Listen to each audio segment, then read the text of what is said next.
আসসালামু আলাইকুম বন্ধুরা, আমার চ্যানেলে আপনাদের সকলকে স্বাগত। আজ আমি রান্না করেছি গিলা কলিজা ভুনা রেসিপি। এই রেসিপির জন্য আমি নিয়েছি 1 কেজি গিলা কলিজা।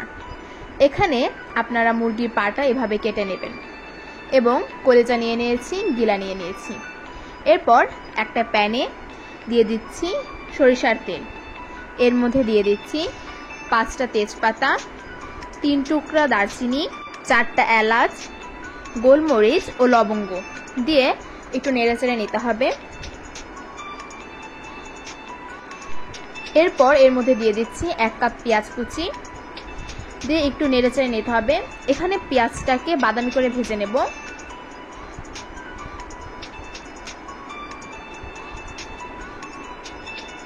পেঁয়াজ ভাজা হয়ে গেলে এর মধ্যে দিয়ে দিচ্ছি 1.5 চা চামচ আদা বাটা, 1.5 চা চামচ রসুন বাটা, 1 চা চামচ জিরা বাটা। এখানে জিরাটাকে আমি পাটায় বেটে নিয়েছি। এরপর এর মধ্যে দিয়ে দিচ্ছি 1 চা চামচ ধনিয়ার গুঁড়ো দিয়ে মশলাটাকে কষিয়ে নেব। মশলাটা যেন না পুড়ে যায় এজন্য আমি এর মধ্যে দিয়ে দিচ্ছি 1 কাপ পানি। এরপর এর মধ্যে দিয়ে দিচ্ছি 1 চা চামচ হলুদের গুঁড়ো, 2 চা চামচ মরিচের গুঁড়ো। এখানে আপনারা যেরকম ঝাল খেতে চান সেই অনুযায়ী মরিচের গুঁড়োটা দেবেন। এবার মশলাটাকে কষিয়ে নেব। এখন এর মধ্যে দিয়ে দিচ্ছি স্বাদমতো লবণ দিয়ে মশলাটাকে কষিয়ে নেব। দেখুন বন্ধুরা, তেল ছেড়ে দিয়েছে মশলা থেকে। এখন এর মধ্যে দিয়ে দেব গিলা কলিজাগুলো।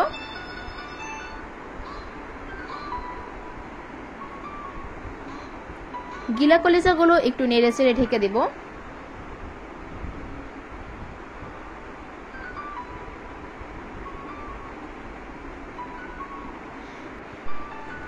দেখুন বন্ধুরা, গিলা কলিজা থেকে পানি ছেড়ে দিয়েছে।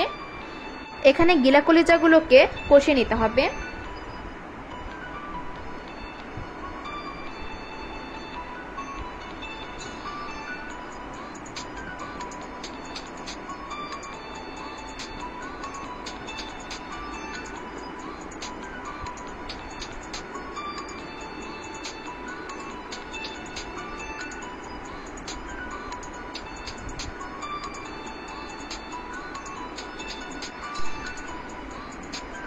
গিলা কলিজা কষানো হয়ে গেছে। দেখুন বন্ধুরা, গিলা কলিজা থেকে ঝোল টেনে নিয়েছে।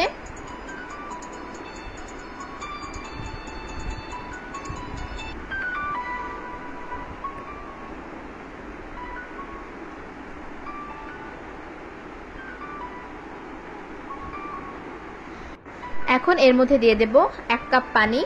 এখানে পানির পরিমাণটা একটু কমই দেব।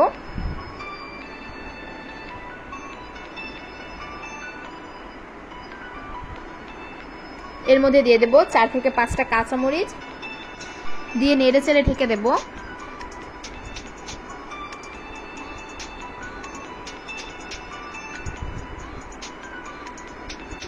গিলা কলিজা হয়ে গেলে এর মধ্যে দিয়ে দেব 1/2 চা চামচ গরম মশলা গুঁড়ো। গরম মশলা গুঁড়ো দিয়ে নেড়েচেড়ে 4 থেকে 5 মিনিট রান্না করে নিলেই হয়ে যাবে আমার আজকের রেসিপি গিলা কলিজা ভুনা। বন্ধুরা, আমার রেসিপিটা যদি আপনাদের ভালো লাগে তাহলে একটা লাইক, কমেন্ট ও শেয়ার করবেন ও এইরকম ভিডিও পেতে আমার চ্যানেলটা সাবস্ক্রাইব করে রাখবেন ও এই রেসিপিটা বাসায় অবশ্যই ট্রাই করে আমাকে কমেন্ট বক্সে জানাবেন কেমন হয়েছে। সকলকে ধন্যবাদ।